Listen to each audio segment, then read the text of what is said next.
أعوذ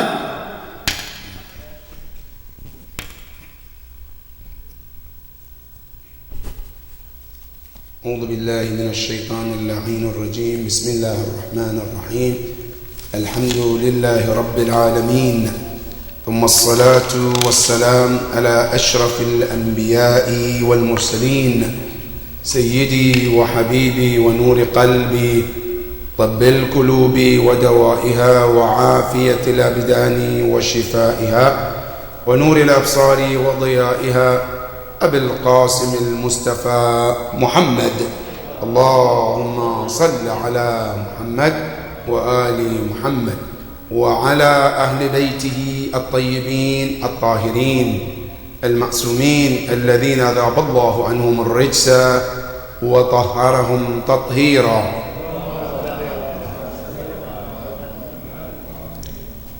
قال الله سبحانه وتعالى في كتابه الكريم: أعوذ بالله من الشيطان الرجيم. بسم الله الرحمن الرحيم.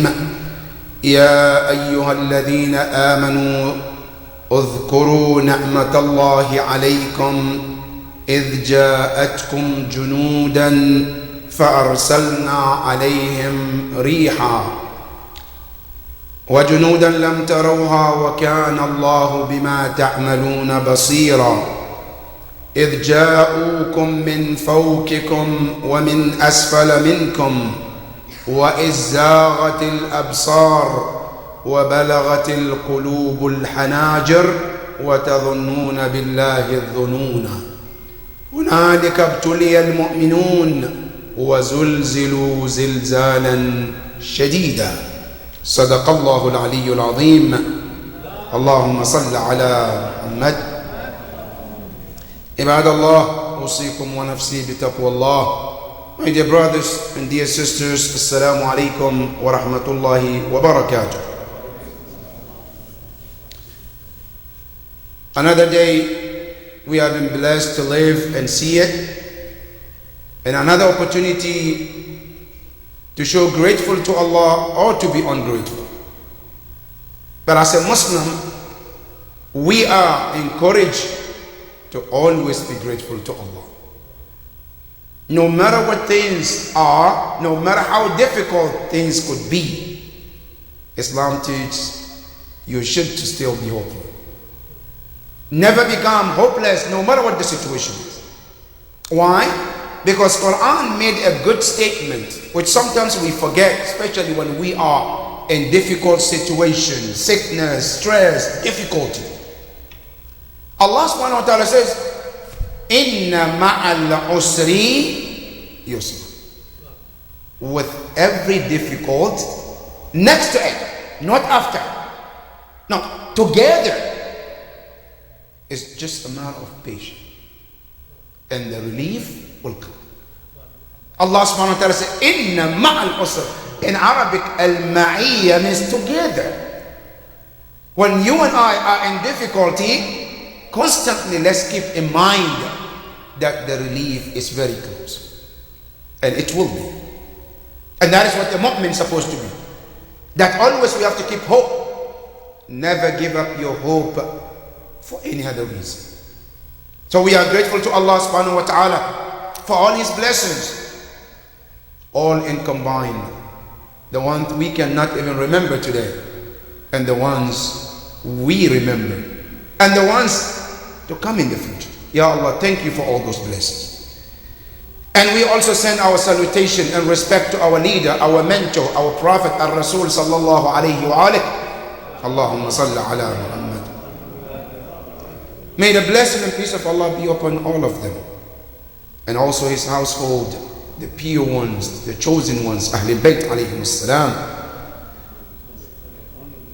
May Allah subhanahu wa ta'ala keep us on their path, insha'Allah. And dear brothers and sisters, it's a reminder for myself and all of us. Taqwa Allah.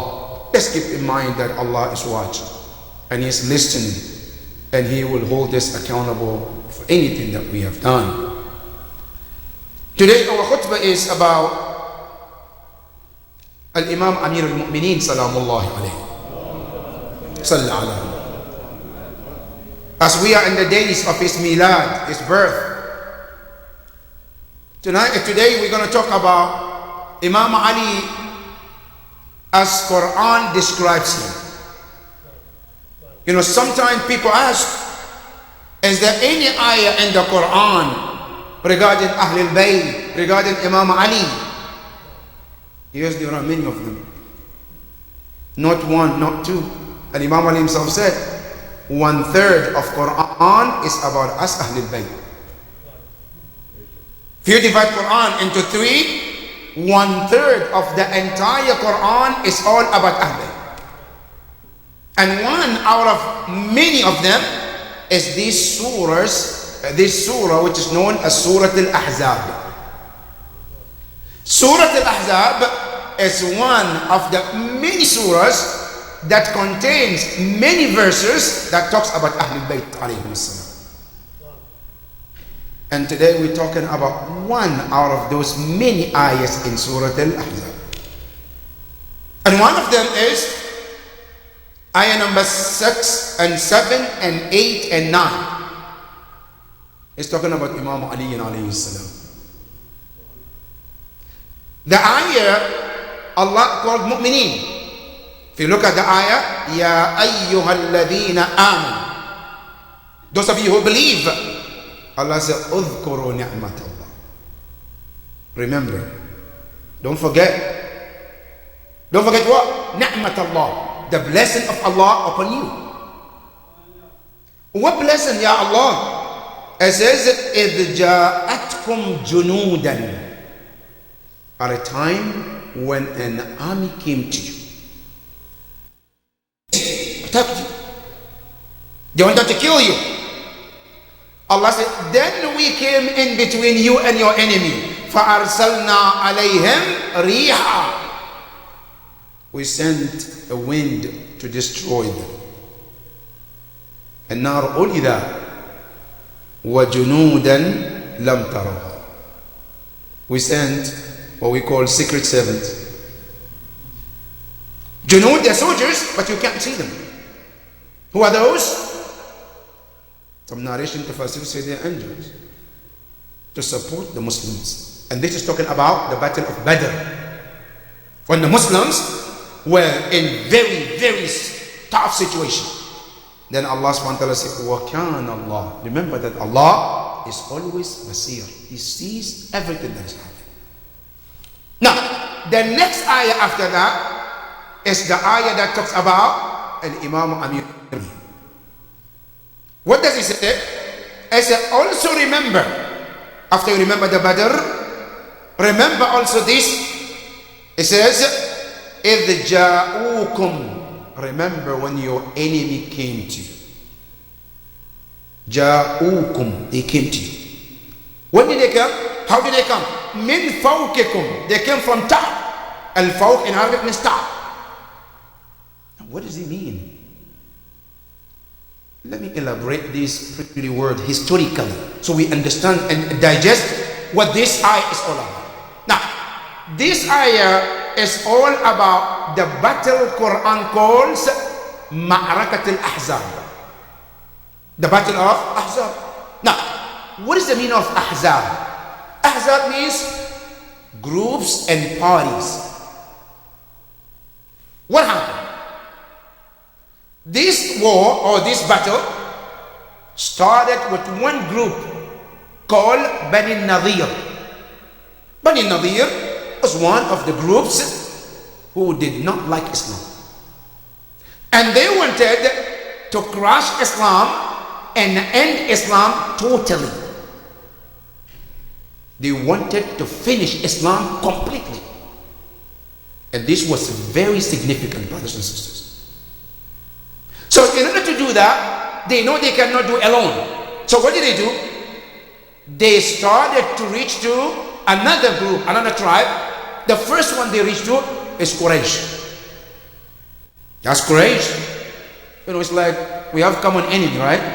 So let's work together and end that enemy, so you have a peace of mind and I have peace of mind. So the first group they reached was Quraysh, and laid out the plan. Our common enemy is Islam, it's the Prophet. So let's work together and end up those Muslims and Islam in combined. And guess what? The Quraysh also said, yes, thumbs up. We are in the deal. Is that all? No. Then they go even further, because there are almost 8 different tribes. 8 different tribes came together in the battle of Ahzab. That's why this battle is very serious. And this is why you understand when the Prophet says, Baraz al-Islamu kullu ala shirki kulli, then you understand where the Prophet is coming from. It wasn't between the Prophet and few companions. No, there was more than that. So, from the Bani Nadir, it went to another tribe, Quraysh. Then from that tribe also, it went to the 3rd tribe, called Ghatfan, Bani Ghatfan. They also were called to join the group, ally. They said, thumbs up, we're in. They didn't stop there. Then they go to another tribe called Bani Asad. They said, thumbs up, we're in. Then they went to another tribe called Bani Salim. They said, thumbs up, we're in. All of these tribes, one after the other, just to conquer Islam and crush Islam. That didn't stop them. Then they went to another tribe called Bani Farwa. They called them too. They also came in, one after the other, up to the 8 different tribes. And that is why Quran calls it Ma'arakatil Ahzab. Ahzab meaning different groups and parties which join together in fighting Islam. And they set up plans. What was the plan? Number 1, they said that they needed 10,000 soldiers. 10,000. And guess how many Muslims were there at that time? 3,000. 3,000, and they wanted double of the number of Muslims, and they did. They came up more than 10,000 soldiers, because they really meant it to destroy Islam once and for all, because they cannot stand Islam. And in doing so, they all came up with how many soldiers you're going to come with, how many army you're going to prepare. And let me tell you historically how much each tribe prepared for this war against Islam and the Muslims. Number 1, Quraysh. They came up with 4,000 soldiers. That's Quraysh by itself. 4,000 they brought. Is that all? No. Then they also brought, after that, they brought 1,300 horses. To be specific, according to the history, 1,300 horses. That's what they brought, right? And then not only that, Quraysh alone. Quraysh also brought another 1,500 camels. All of this in preparing to destroy Islam and destroy the Prophet. That's just the Quraysh. Now, Bani Salim, what did they do? Bani Salim also, they brought 700 men. In addition to what those Quraysh already brought. Not only that, then there is also Bani Ashja. Along with Bani Murrah, they also brought 400 men. And then another called Bani Fuzara. They also brought 1,000. That's every tribe brought how much as they can. And they compiled together against Islam and Muslims. And not only that, then they went and found also the strongest Arabs, the best fighters that they can fight, and they brought them. You know, most of the time when we talk about the Battle of Ahzab or Khandaq, we only mention Amr ibn Abdul al-Amri. But you know, historically, they were 5 strongest known fighters among the Arabs. They all were there. To be specific, they mentioned those 5. The first in lead is Amr ibn Abdul. This one. The second one is known as Ikrimah ibn Abi Jahl. There too. One of the best fighters of Arab. Another one is known as Hubayra. Also was there. The fourth one called Nawfal. He was there too. Then another one's called Darar. Every one of these five, if I want to put you in the words of today, they are known as the superpowers of the Arabs of that time. That nobody wants to mess with them. They all, in combined with those tribes, they all came to fight Islam and the Prophet. The Prophet ﷺ heard about it. The Prophet kept calling all the companions. He sat with them. The Prophet laid the threat that is facing Islam and Muslims. And he said to the Muslims, what are you going to do? How are you going to defend your Islam? Tell me. Everyone started looking left and right. Nobody has anything to say. Do you have any suggestion how to defeat this plot? How to fight this? Everybody started bringing different opinions until finally Salman al-Farisi. Salman al-Farisi said to Rasulullah, Ya Rasulullah, I have an opinion. What is it? I said, we in patience, when we want to stop an enemy from coming to the city, what we do, we dig a ditch around where we are and put a fire inside it where the enemies cannot cross and come to it. To Ya Rasulullah, what do you think about this suggestion? Then the Prophet says, sounds good suggestion. Let's do that. So what do? Let's dig around Medina and sit inside the Medina, put the fire in that ditch so that the enemies cannot come. And this is why sometimes the battle is called the Battle of Ditch. So if you hear Ma'arakat al-Ahzab, Ma'arakat al-Khandaq is the same thing, but the name is different. Ahzab, looking at the people who came together as allies to fight Islam. Now, Khandaq is referring to that ditch that was dug around Medina to protect Muslims. So they put these fires inside this ditch to protect Muslims. And you know, one of the lessons we can learn, it is mentioned historically that even Rasulullah, he was part of those who dug the ditch. The Prophet was not a leader who says and set up and watch. No, he's up front. What he says, he practices it. And that is what makes the Prophet and Ahlul Bayt different leaders. They dug the ditch, they put the fire. They were sitting inside Medina. Then these thousands and thousands of these allies of Bani Nadir, they all came. And what did they do? They circled the Muslims around Medina. By the way, when we say Medina, don't think Medina of today. Medina back then was just a tiny city.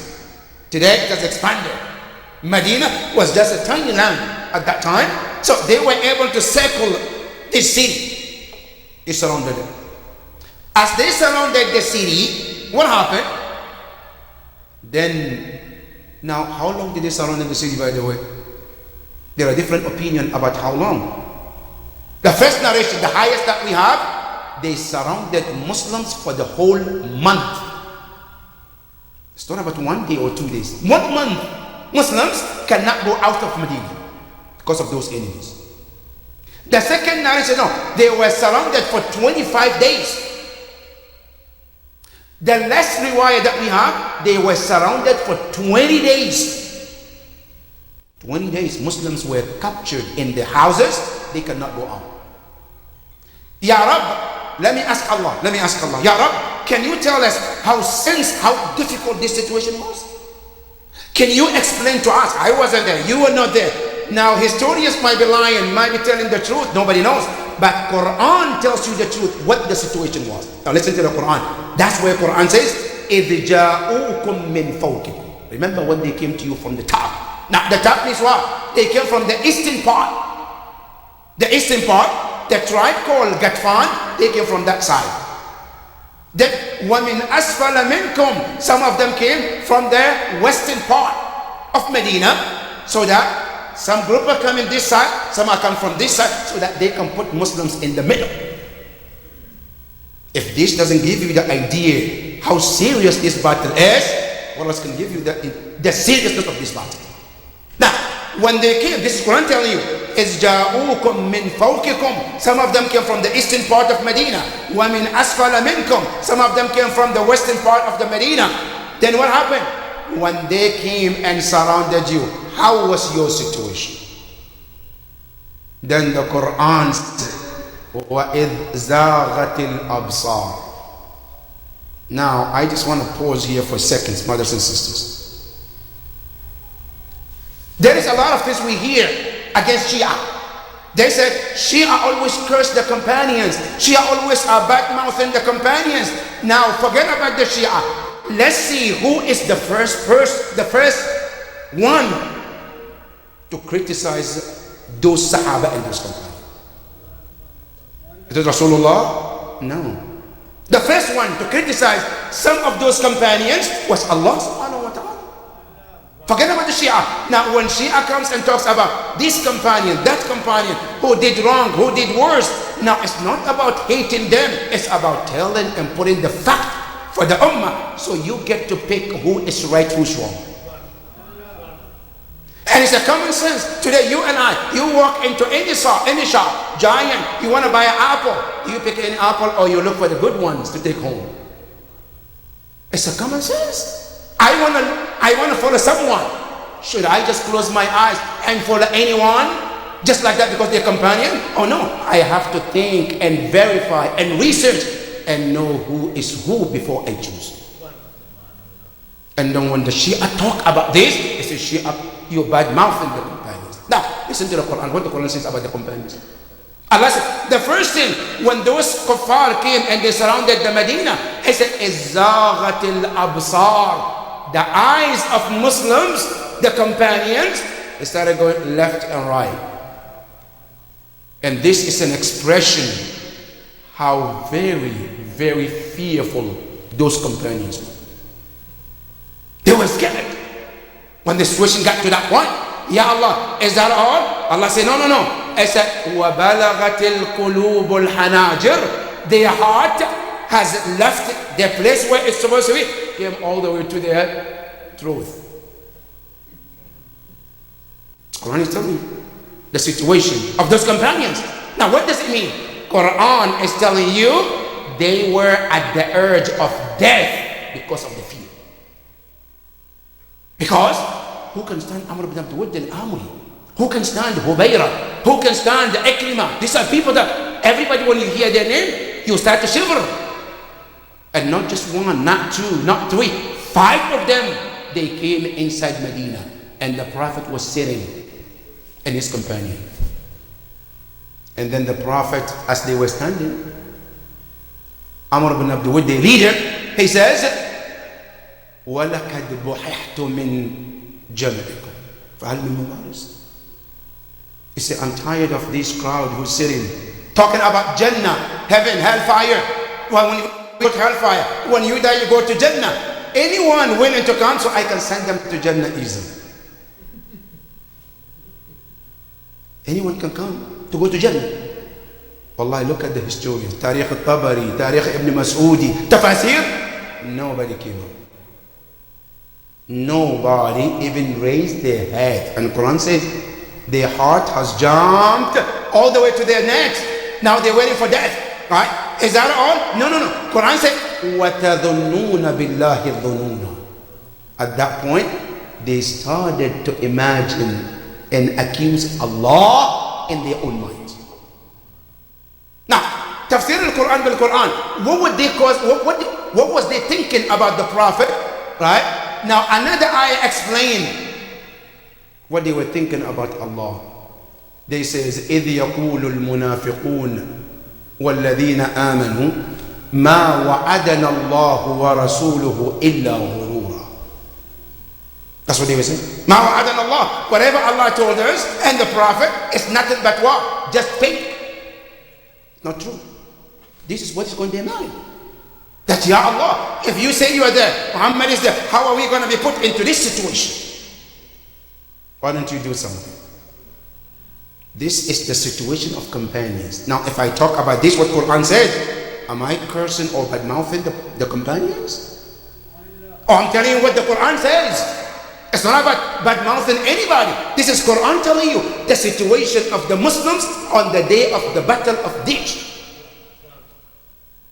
Then come the Prophet looked at those companions and he said to them, من يقوم لأمر بن عبد ود الآمري وأضمن له الجنة. Who will stand and fight this man and he is guaranteed Jannah. For Allah, whenever I read this ayah, it reminds me one thing. We have in America called Black Friday. Now, on the day of Khandaq, Jannah was on sale, Black Friday. You want Jannah? This is right there for you. Either you take it or you leave. But guess who came forward? Nobody except Amir al-Mu'mineen.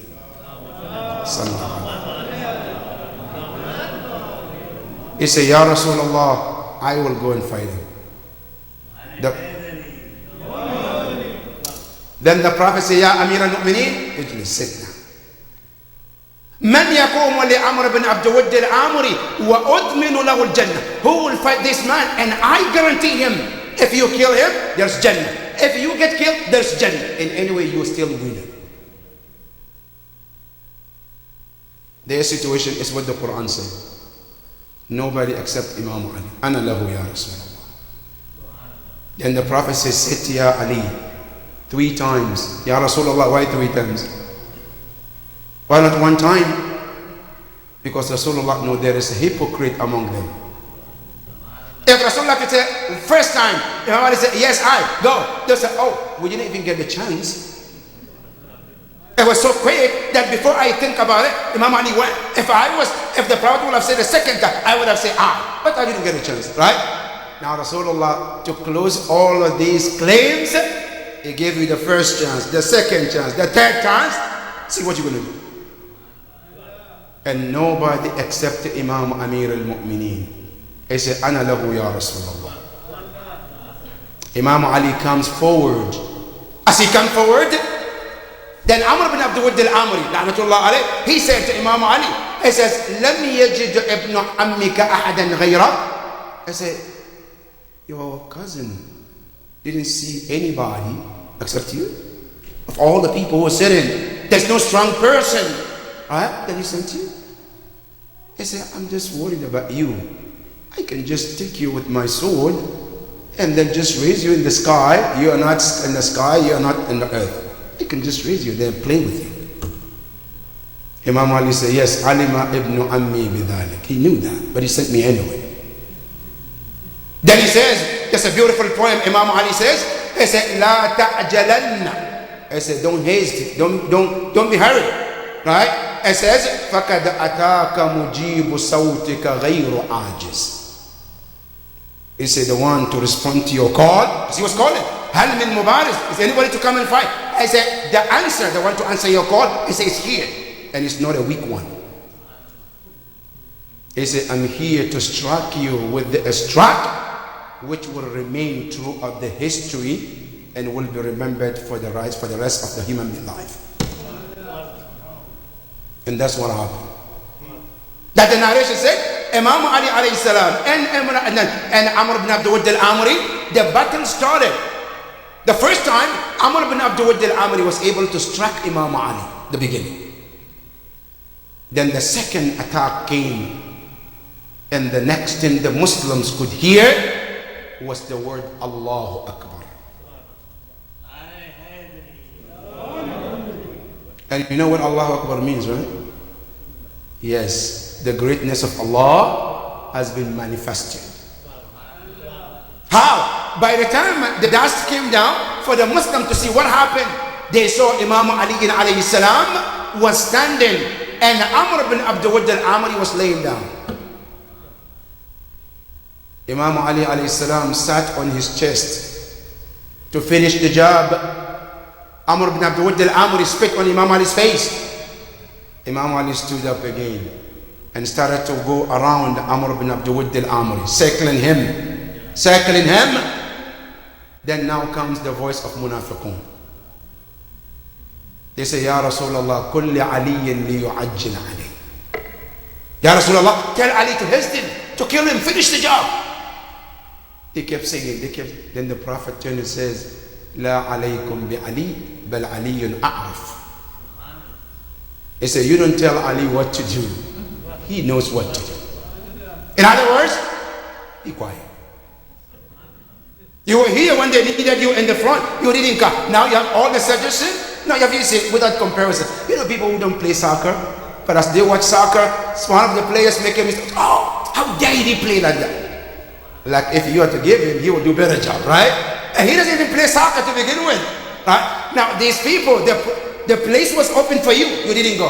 Now you have suggestions. Imam Ali, hasten. The Prophet said, be quiet. Imam Ali knows what to do. Then Imam Ali sat on the chest of this man and ended everything. Then he came to the Prophet and he said, Ya Rasulullah, the job is done. At that moment, the Prophet said to Imam Ali, he said, Baraz al-imanu kullu ala shirki kullu.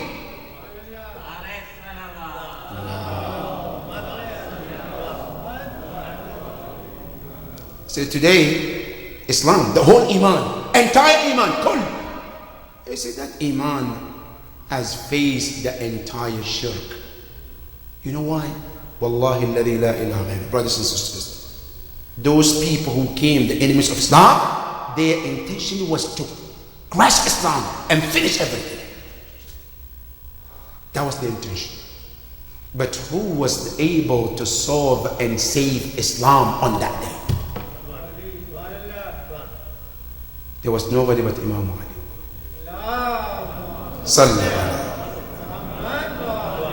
And that is why today when we look at Imam Ali and alayhi salam, we have to understand, brothers and sisters, that every Muslim wallahi owes Imam Ali.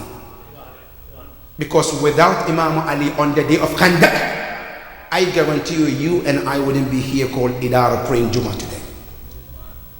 Today, that's what Allah said. Udhkuru ni'mat Allah. Remember the blessing of Allah. One of those blessings is home. Is Amirul Mu'mineen Salamullahi alayhi.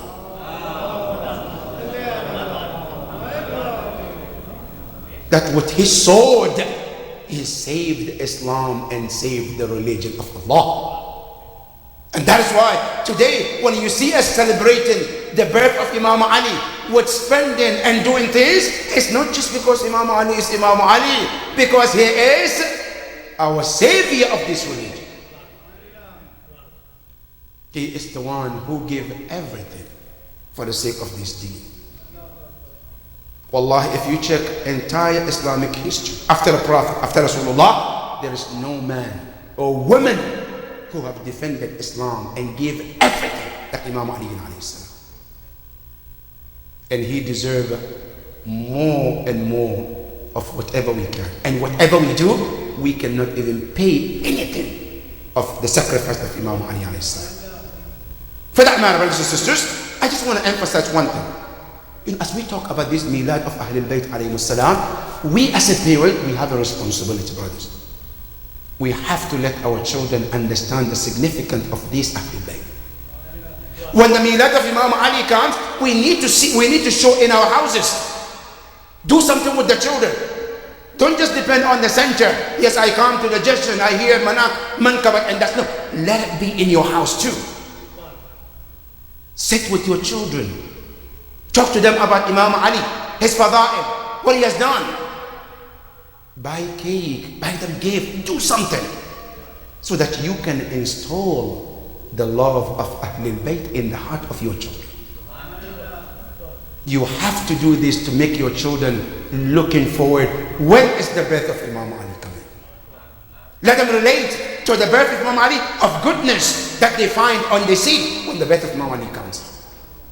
Because Rasulullah said one beautiful thing. He said, Addibu awladakum ala thalath. Train your child or your children on three things. Number one, hubbu nabiyyikum. Train your children to love your messenger, your prophet. Number two, wa hubbu ahli bayti. Teach your children to love the Ahlul Bayt alayhi salam. And the third, it says, wa qira'at al-Quran.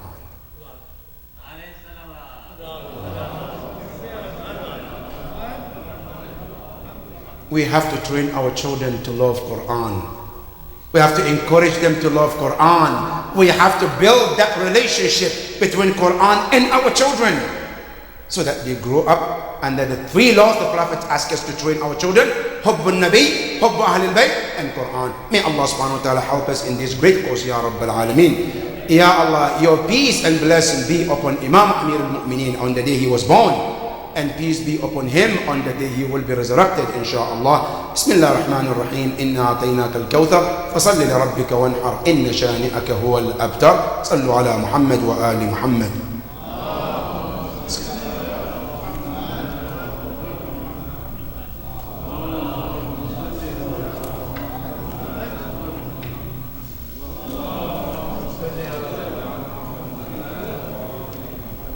بسم الله الرحمن الرحيم. الحمد لله رب العالمين، ثم الصلاة والسلام على أشرف الأنبياء والمرسلين، حبيبي وحبيب إله العالمين أبي القاسم محمد. اللهم صل على محمد وعلى أهل بيته الطيبين الطاهرين، لا سيما آخرهم قائم أهل بيت محمد المهدي المنتظر، روحي وأرواح العالمين لتربة مقدمه الفداء. اللهم بهم نتولى ومن أعدائهم نتبرأ إلى قيام يوم الدين. اللهم صل على محمد وآل محمد وعجل فرجهم. My dear brothers and sisters, one of this week event is 2 birth of Ahlul Bayt alayhim salam. One of the birth is the birth of Imam al-Hadi alayhi salam. Allahumma salli ala Muhammad wa ali Muhammad. And the second is also the birth of Imam Amir al-Mu'mineen Ali ibn Abi Talib. Salli ala Muhammad wa ali Muhammad. May the blessing and peace of Allah be upon them, and may Allah subhanahu wa ta'ala help us to be the true followers of Ahlul Bayt alayhim salam, insha'Allah. The next thing is, as we always mention, my dear brothers and sisters, whenever the milad of Imam comes, any Imams of Ahlul Bayt alayhim salam, it's very good and important to celebrate and enjoy their birthdays. But at the same time, it is very important to learn something, to put it into practice. Ahlul Bayt is not only in the mouth. We hear the fadail, they also practice in action. And you and I cannot be considered a true believer just because I believe without action. That's why in the Quran, الَّذِينَ آمَنُوا وَعَمِلُوا الصَّالِحَاتِ. Any iman without action is not acceptable in Islam. So when we come to the majalis or jashan, we have to always try to find something to call it take-home message. Learn something, change myself for better. Today we are celebrating the birth of Imam Ali. Now when I hear the jashan, learn something, take it home and practice. By the time next year comes another Rajab for the birth, I have practiced and materialized some actions, and now I can take another one home to learn to become better person. That is the message that we have to have. Not just to come and listen and walk away. Wow, wow, wow, wow, wow, mashallah, mashallah. And then as soon as we leave the door, everything is left in Hidara. Next year, inshallah, we're going to hear again. That's not what Ahlul Bayt are. Ahlul Bayt are about lesson and learning and self-building and spiritual uplifting and change. That is what Ahlul Bayt are. And I hope and pray that we all will learn this to become the true followers of Ahlul Bayt alayhim salam, inshaAllah. The second thing also is another sad event, according to one of the narrations, is the shahada of Zainab salamullahi alayha. Zainab alayhi salam, as you know, she is one of the example of the love of Ahlul Bayt. If you really want to know example of somebody who is dedicated and loyal to Ahlul Bayt, you cannot find somebody better than Zainab alayhi salam, who gave everything in love of Ahlul Bayt alayhi salam. Peace be upon her. On the day she was murdered, and peace be upon her on the day she will be resurrected, inshaAllah. May Allah be pleased with her soul, inshallah. The next thing also is about one comment that came from one of the France presidential candidates. You know, France is now trying to go through election, and one of the candidates, as he was campaigning, he made a statement, and that statement is against Islam and Muslims. And the statement was, when I win this election, I will ban hijab and adhan. That was his statement.